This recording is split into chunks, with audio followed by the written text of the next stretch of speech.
All right, these are 3/6 notes. We're going to talk about slope-intercept form. That is y equals mx plus b, where m is always our slope and b is our y-intercept, or where we start.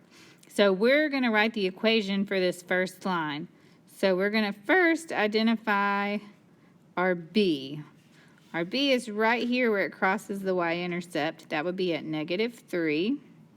Our slope would be 1, 2, 3, 4. We rise 4 and run 2.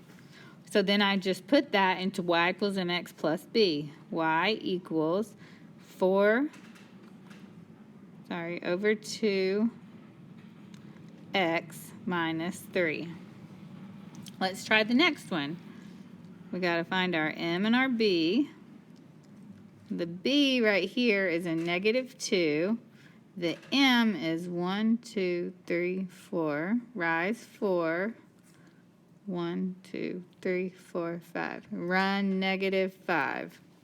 So y equals -4 over 5x minus 2. We'll do one more example. M and b. Well, our b is right here on 0. We're going to rise 1, 1, 2, 3, and run -3. So y equals -1 over 3x. You can just stop right there, or you can write plus 0. Either way is okay. Now we're going to do the opposite, and we're going to look at the equation and graph it. Okay, to graph this first one, I'm going to look at my b. It's a -1. So I start by putting a dot on the -1. And then I'm going to do my slope. I'm going to rise 5 from my dot. 1, 2, 3, 4, 5.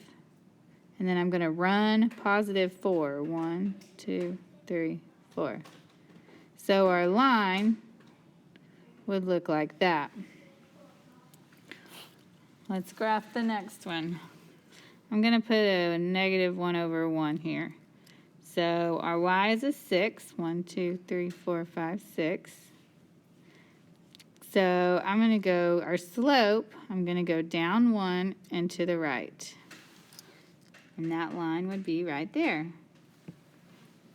This one doesn't have a b, so we know it'd just be a 0. So I'm going to put my first dot on 0. And now I'm going to rise 2, 1, 2, and run 1. Now we're going to practice changing an equation from standard form, which is ax plus by, into c.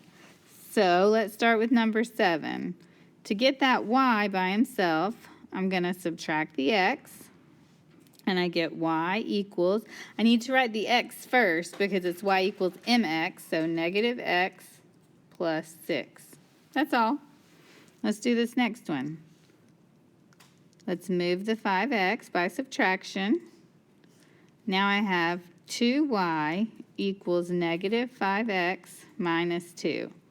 Well, now we got to get that y by himself, so I need to divide everybody by 2. Y equals, it is okay to have a fraction as your slope because it's a rise and a run. So that's fine. -5 over 2x minus 1. All right, same thing. I move the 2x. -4y equals -2x plus 28. Now I'm going to divide everybody by -4. This should totally be a review. Y equals 1 over 2x minus 7. Flip over to the next page for me.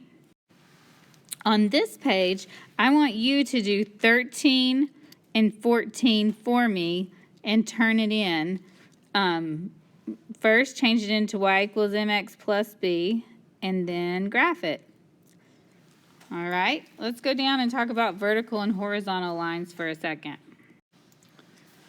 When we have a line that is running up and down, it's on the X line, and it doesn't even have a Y in it, because what I've done is I put a dot right here. So my x is going to equal -1. Instead of saying y equals something, it's x equals -1. And we know that an up and down line is undefined. When I have a line that's side to side, it'll be a y equals +3, and it'll have a 0 slope. So up and down lines are always x equals, and side to side lines are always y equals. Let's practice graphing these three. Y equals 4. So on the y line, I'm going to go up 4. 1, 2, 3, 4. And I do my side to side line. The next one, x is -2. So on the x line, I go over -2 and draw a line. Y is 0. Well, I go nowhere, but I know that y lines go side to side. So that one would look like that. We're going to do this page together, and then you're going to do the next page by yourself. So we are just going to try to figure out whether these lines are perpendicular, parallel, or neither. We talked yesterday, parallel lines have the same exact slope.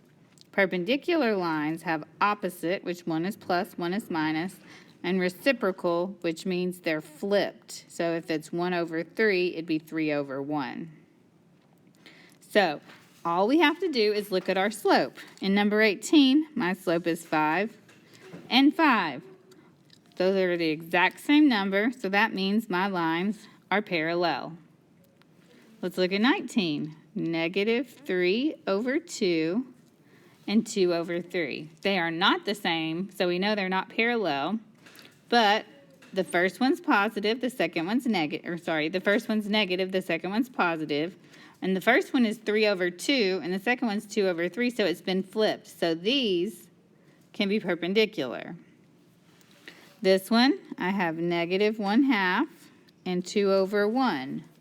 Well, one is negative, one is positive. That works. And they've been flipped. So I know this one is perpendicular also. This one, I have a 1x. And we know that there's a 1 right here in front of that x. 1 and 1, exactly the same. Those lines are parallel. This next one, I have a 3x and a 1/3. Those are not the same, but one is 3 and one is 1/3, so they've been flipped, but they're both positive. So these are neither. They can't be parallel or perpendicular. What about 2/3 and -3/2? One's positive, one's negative, and they've been flipped. So that makes them perpendicular. The next one, I have -1/4 and -1/4. Exactly the same. They're parallel. -4, -4. Exactly the same. Parallel. These are going to be a tad trickier right here, but it's just because we need to graph them. So if I was graphing the line -7, I would go down a whole bunch and put a line here on -7. And then if I was graphing x equals 2, I would go about right here and put a line right here. Well, anytime it's an x and a y equals, it's always going to be perpendicular because they make that perfect 90-degree angle. This one I have an x and an x. So one line would be about here at 9. One line would be here at -5. Well, those lines are parallel. So when they're the same like that, it's going to be a parallel. Flip over to the next page, and you are going to do this one on your own. All right, pause the video on this page and go ahead and write down the equations. I've already solved them out for you.